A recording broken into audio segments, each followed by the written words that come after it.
Bonjour à tous et bienvenue sur Crypto Flash, la chaîne de l'actualité crypto. Aujourd'hui, nous allons parler du cours des crypto-monnaies. Je vais vous parler de l'économie américaine, de Mt. Gox. On va aussi parler de finances décentralisées avec un token qui se porte pas très bien et de Grayscale et d'informations autour de Solana et de Ethereum, et quelque chose que je trouve assez étrange.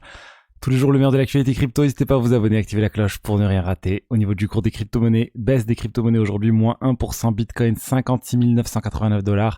Ethereum en baisse aussi, 2980 $, moins quasiment 2%. Solana en baisse, la plupart des crypto-monnaies sont en légère baisse aujourd'hui. Regardez, Solana moins 3,4%, Toncoin moins 4,2%. Alors, on a eu les chiffres de l'économie américaine qui sont tombés en fin de semaine autour de l'emploi, tout simplement aux États-Unis, et du chômage. Et alors, qu'est-ce qu'on a de nouveau aux États-Unis? On a le chômage qui augmente. Ouh, très bonne nouvelle. Oui, c'est une très bonne nouvelle que le chômage augmente. Il augmente légèrement. On est passé à 4,1%. C'est un peu plus, c'est 0,1% de plus. Alors pourquoi c'est une bonne nouvelle? Parce que ça voudrait dire que le marché du travail est un peu moins tendu et du coup qu'on va arrêter d'avoir une tension autour des emplois, autour des salaires qui arrêtent pas d'augmenter. Et en fait, c'est quelque chose qui est très attendu par la Fed, cette hausse du chômage en fait. Du coup, il faudrait que le chômage augmente pour que la Fed commence à desserrer la ceinture, commence à réduire les taux d'intérêt, les taux directeurs pour vraiment revenir relancer le marché, les marchés boursiers, les marchés crypto, etc. On a eu l'emploi, on va dire le nombre de jobs enfin 200 000 emplois en plus aux États-Unis, mais il y a eu, on va dire, ils ont revu les chiffres d'avril et mai, donc il y en a moins que prévu. Bref, moi, ce qu'il faut noter, c'est vraiment l'aspect chômage en plus. Les marchés boursiers ont bien répondu à tout ça. On n'a pas vu de changement majeur au niveau des marchés crypto, mais voilà, ça commence à venir. On espère du coup avoir cette première baisse des taux directeurs de la Fed pour septembre. C'est ce que le marché s'attend à ça selon les divers sondages, etc. Donc on verra si on a cette baisse en septembre et dans le meilleur des cas une deuxième baisse en décembre, mais il est aussi probable qu'on ait rien. Mais bon, le scénario le plus probable, c'est première baisse en septembre maintenant. Alors ensuite, on a Mt. Gox. On a beaucoup parlé de ça, de cet exchange japonais qui, après 10 ans, commence à rendre les bitcoins aux utilisateurs. Il rend du bitcoin et du bitcoin cash. Parce que oui, pour ceux qui n'étaient pas là à l'époque, tous ceux qui avaient du bitcoin à la création du bitcoin cash ont reçu du bitcoin cash. C'était on va dire des premières drops. On parlait pas d'airdrop à l'époque, c'est parce que la chaîne a forqué. Il y a eu une bifurcation de la blockchain, et ça fait que si vous étiez là antérieur à la création de Bitcoin Cash, vous aviez les deux, comme pour Ethereum classique.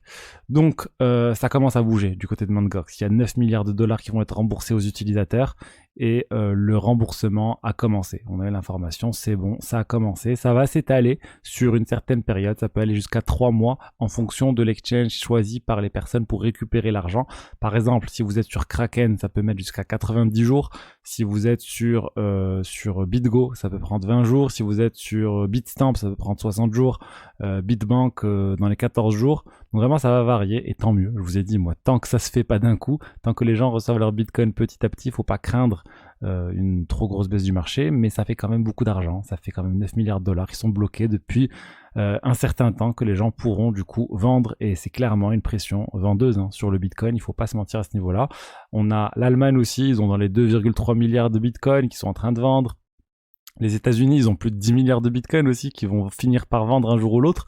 Donc on a quand même quelques événements qui vont venir apporter beaucoup de Bitcoin à la vente, et ça reste quand même assez inquiétant sur le court terme, mais ça ne change rien sur le long terme, sur la puissance du Bitcoin sur le long terme, sur les tokenomics du Bitcoin sur le long terme.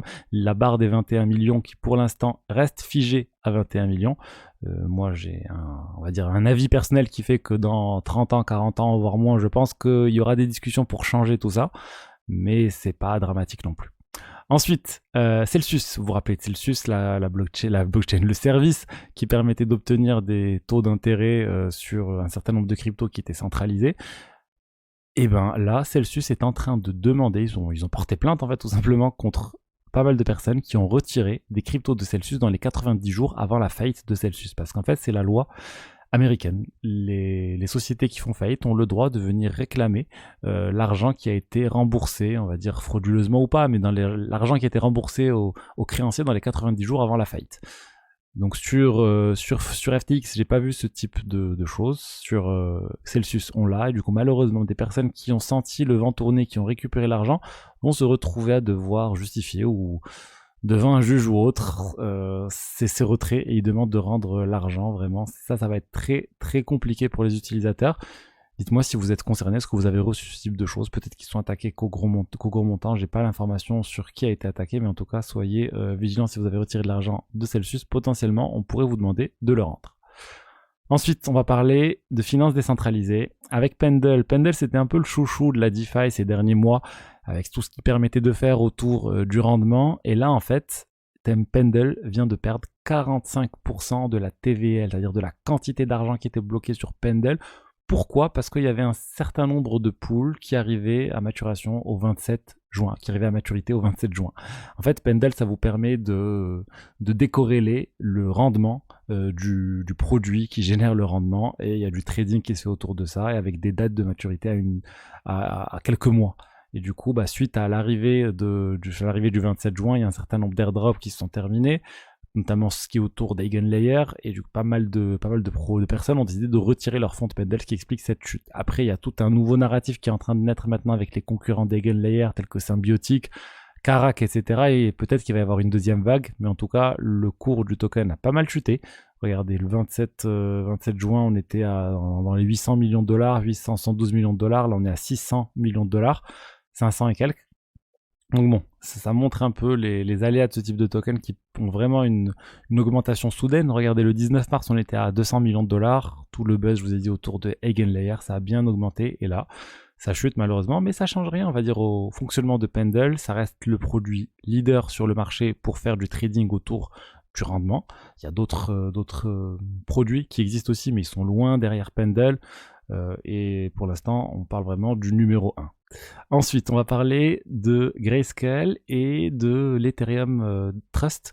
En gros, c'est le fonds de Grayscale Ethereum Trust ETHE, comme le fonds qu'ils avaient pour le Bitcoin. C'est un fonds qui permet aux investisseurs institutionnels dès maintenant de pouvoir acheter une exposition à l'Ether, comme avant ils achetaient ça par rapport au Bitcoin. Le fonds Bitcoin a été transformé en ETF. Pareil, Grayscale, ils vont finir par transformer le fonds en ETF spot pour l'Ether, et jusqu'à maintenant il y avait une décote. Il y avait une décote sur ce fonds-là qui représentait en fait un peu le pourcentage de chance que ce fonds arrive à court terme à être transformé en ETF spot. Et là, cette décote vient de se transformer en premium. Il y a une prime. Ça veut dire qu'en fait, que ceux qui avaient qui avaient des parts dans ce fonds, ils peuvent déjà le vendre sans attendre l'ETF spot pour récupérer la quantité réelle d'Ether sous gestion. Et je vais vous parler de Solana parce que c'est très étrange ce qui se passe avec Solana, mais d'abord on va rester sur l'Ether. Regardez, là le prix d'une part dans le ETHE, ça vaut 27,85 $. Et quand vous regardez dans le détail combien d'actifs sous gestion pour une part on a 28 $. Donc c'est quasiment pareil avec une légère prime, donc 28 $ et 27,85. Donc ok, c'est cohérent, pas de souci. Mais regardez, quand on regarde le fonds de Grayscale pour Solana, là la part vaut 425 $. Ok. Et combien il y a d'actifs sous gestion pour une part? Regardez, et là ça fait peur. On est à 50 $. Est-ce que vous vous rendez compte? Une part vaut actuellement sur le marché 425 $, alors que réellement ça ne vaut que 50 $. Ça veut dire que les investisseurs sont en train de payer une prime complètement hallucinante, plus de 8 fois le prix réel de la part de Grayscale, pour pouvoir acheter du Solana. Et ça, c'est étrange. Ça veut dire qu'il y a une forte demande, tout simplement, auprès des institutionnels pour avoir une exposition à Solana. Mais avoir une exposition plus de 8 fois égale au prix réel de l'actif, ça, je ne comprends pas. Vraiment, c'est pour moi complètement hallucinant de voir ça. Alors, est-ce qu'il y a certaines personnes qui savent des choses qu'on ne sait pas autour de la validation d'un ETF spot et qui entraînerait un prix de Solana qui ferait plus de x8 ? Peut-être, mais même ça, honnêtement, même si j'avais l'information qu'il allait avoir l'ETF spot dans 3 mois, j'achèterais pas de cet actif-là pour du Solana. C'est-à-dire, dans le meilleur des cas, il faut faire un x8 pour repasser à l'équilibre. C'est juste hallucinant. Donc voilà, honnêtement, je trouve ça très très étrange. Il y a potentiellement des gens qui vont essayer de jouer un trade à ce niveau-là, parce qu'il y a pas mal de techniques pour gagner de l'argent. Vous pouvez donner des Solana à Grayscale, vous allez avoir une période où ça va être loqué, et ensuite vous allez pouvoir vendre. Il y a pas mal de gens qui ont gagné de l'argent avec ce trade sur le Bitcoin. À l'époque, il y avait le premium, mais depuis, ils ont perdu de l'argent. Et là, voilà, c'est peut-être la même chose qui est en train de se jouer sur Solana. Mais bon, faut juste savoir aussi qu'il y a quand même pas énormément d'actifs sous gestion actuellement pour Solana. On parle de 64 millions de dollars. Donc ça reste assez bien en dessous des milliards et des milliards d'Ethereum. Ethereum, on est vraiment dans les 8 milliards de dollars. Regardez, vous pouvez le voir ici.